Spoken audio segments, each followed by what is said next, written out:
online classes. Myself Parameshi, I am your 7th standard social teacher. Dear students, now we are in the topic of North America. And today's topic is the natural vegetation and the wildlife of the North America. And dear, before getting to the topic, let us recapitulate what we have learnt in the last class. In the last class, we have discussed about the river system of the North America and also the Great Lakes of the North America. In the river system, we have learnt it, the Mississippi River and also their tributaries. And the Mississippi River, their tributaries, they reaches finally the emphasis in the Gulf of Mexico. And also they create a great river system in the North America. And dear student, the Mississippi River, we have learnt it and the tributaries. To remember the tributaries, we have kept the short name. What is the short name? Rotom. R-O-T-A-M. Rotom is the name to remember the name of the tributaries. What is R refers to the Red River, Oriento, Tennessee, Arkansas, Missouri. These are the tributaries of the Mississippi River. And the Mississippi River and their tributaries flow to the Gulf of Mexico. And also other rivers of the North America are the Snake, Fraser, Colorado and Columbia, St. Lawrence. These are the other important rivers of the North America. And the Colorado, Columbia and Fraser, these rivers are the west flowing rivers. They flows towards the west and the emphasis or the finally reaches the Pacific Ocean. And also, dear students, we have learned about the climate. The climate condition, tundra climate, desert climate, hot humid climate and tropical climate. We have learnt it. These are all the things in the last video or last class. Today, we are going to discuss about the natural vegetation and wildlife. And before getting into the natural vegetation and wildlife, let us see the factors affecting vegetation. The factor affecting vegetation are the 4 important basic points we can see in this class. That is the varies with the height, the temperature, moisture and slope and soil thickness. Dear students, just imagine when you climb the mountains. So when you go to the mountain, when you climb the mountain, you would see the different kinds of vegetation. When you go towards the height and you see the different kinds of height of the trees and also you feel the different kinds of temperature. When you different kinds of trees and different kinds of temperature you feel when you would feel that when you go towards the height. Okay, and that is what various height you can see in the vegetation and the various temperature and moisture and slope and the soil thickness also you can see. These are the fundamental factors about the vegetation. Okay, so today we are going to learn about the natural vegetation of the North America. So those are classified into 3 parts. Basically the vegetation is classified into 3 parts. The forest, grasslands and shrubs. Okay, the first one, the forest. The forest has been classified, and before these vegetation completely depends on the climate. And as you know that the climate of the North America and the 2 important, the latitudes passes through the North America and that affect to the climate. So what are the 2 important latitude passes through the North America? Those are, just I will draw it now.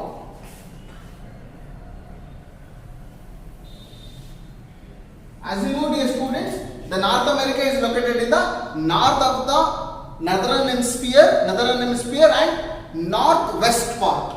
So northwest part there is a North America is located, and in the North America the Tropic of Cancer, which is mentioned as a 23.5 degree, and the Arctic Circle, that is 66.5 degree north. Okay, these 2 important latitudes passes through the North America, and that is in the completely the earth has been divided into 3 zones: arid zone, temperate zone and Arctic zone. So between the equator and Tropic of Cancer it is called torrid zone. Between the Tropic of Cancer and the Arctic Circle, that zone we call it as a temperate zone. So in the last class we have learned about the tropical climate also we can see in the North America. So the forests are which are found in the tropical zone or temperate zone, which are found in the temperate zone, those forests are very high, and also those forests are classified into two types: the coniferous forest and also deciduous forest. So what does it mean of coniferous forest? The coniferous forest, where forest trees do not shed their leaves and they will remain green throughout the year. So one another trees will having the leaves on their trees, so that is why it looks throughout the year green color. So coniferous trees will throughout the year they maintain the green colors and they do not shed their leaves. At a time they do not shed their leaves. Those type of forest we call it as coniferous forest. Okay, and deciduous forest. Deciduous forest they shed their leaves in a particular time. Those type of forests are called the deciduous forest. So these two types of forest we can see in the North America. And the next one, the grassland. As you know, dear student, we have learnt it, the Great Central Plains. In the Great Central Plains, we have learnt about the prairies grassland, which is called the 2 by 3 of the area of North America. So grasslands also found, and these grasslands we can see in the temperate zone. The temperate zone where the climate will be hot and humid. Here in the temperate zone there will be a more hot and there will be it receives the heavy rainfall. Why? Because as a dear students, you can ask me a question that, sir, you are saying that temperate zone having the hot part and also receives the heaviest rain. The reason is because the evaporates. There will be a high level of evaporation. That is the reason the temperate zone receives the heavy rains. Okay, that in the temperate zone the grasslands are found. The last one, shrubs. The shrubs are also very important vegetation. The shrubs we can see in the Arctic region. The Arctic region which we can see in the 66.5 degree because of the Arctic, the line, the latitude, Arctic latitude passes through the North America. That region, the subsoil is completely frozen. So those type of climate, the frozen climate, as in the grassland, in the north of the North America. So yesterday we have discussed, that is we have given the name called the frozen climate. Okay, so those there we can see the shrubs vegetation. So this is all about the basic information about the natural vegetation about the North America. In the natural vegetation we have bifurcated into many kinds. So the first one is tundra vegetation. The tundra vegetation, it is found in the north of the North America. So, and as you know that which latitude passes through in the north of the North America? S, that is Arctic Circle. So Arctic Circle, what is the climate of the Arctic Circle or north of the North America? That is nothing but the freezing climate or the very cold climate is found in the north of the North America, or the where the climate in the sense almost the subsoil is completely frozen. Okay, so in that type of climate, what is the vegetation is grown, or what type of animals are living there, and what type of forest is found there in the north of the North America. So the tundra vegetation is found in the Canada, Alaska and Greenland. Okay, and also this vegetation or this type of climate is completely, the winters are longer and freezing, as you know already, because of the presence of the Arctic Circle. So completely the subsoil is completely frozen. So that is why the days are the summer are shorter and the winters are longer and as well as freezing. In this type of climate, what are the two? There is a very important two types of vegetation is found, that is mosses and lichens. As you are watching the picture, dear student, this is the mosses and this is the lichens. So these two types of vegetation is found in the tundra vegetation, and tundra vegetation is found in the north of the North America. Okay, the next one, the animals. So what type of animals? Because of this cold climate, the partition of the animals are found in the north of the North America, that is reindeer and caribou and polar bear and Arctic foxes. These type of the animals are found in the tundra vegetation, especially polar bear and Arctic foxes are called as carnivores. Okay, and the next point is tundra belt of the coniferous. Tundra belt is nothing but a series of the trees are found in the south of the Arctic region. That is what called as the tundra coniferous forest. As you know that another name of the coniferous forest is evergreen forest. So which forest appears green throughout the year, those type of forests are called the evergreen forest or coniferous forest. These type of forest trees are very high and needle shaped. So these kind of trees are appears like needle shape and also and very high. Those type of the trees are found in the coniferous forest.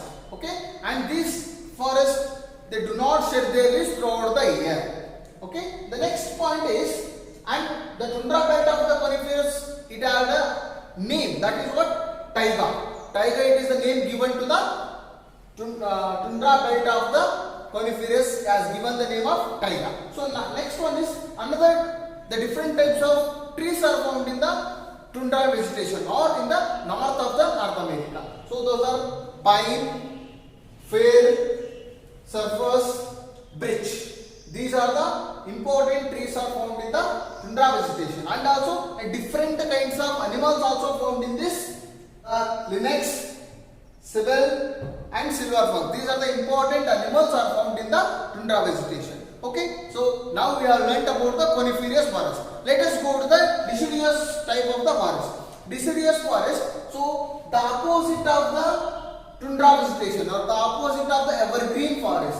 This deciduous forest or this deciduous type of the forest, they shed their leaves particular season. Okay, so these evergreen forest or coniferous forest, they do not shed their leaves throughout the year, but the deciduous forest, they shed their leaves in a particular season. So those type of forests are called the deciduous forest.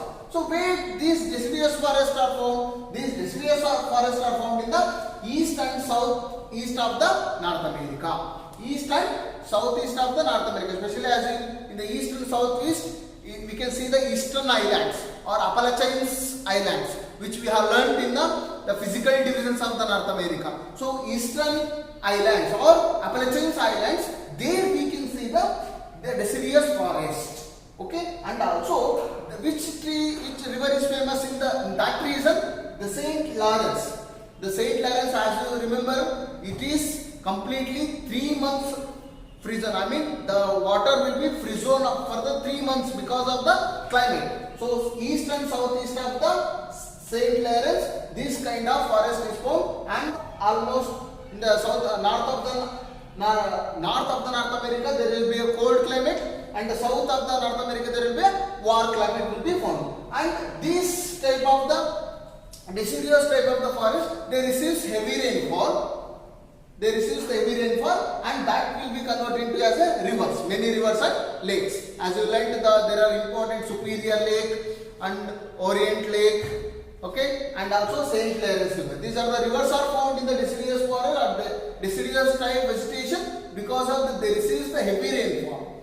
And also these, as I told you that these type of the trees are shed their leaves in a particular season, that is autumn season, they will shed their leaves. Okay, the next one, the important trees of the deciduous forest or deciduous vegetation. Those are cypress, oak, ash and chestnut.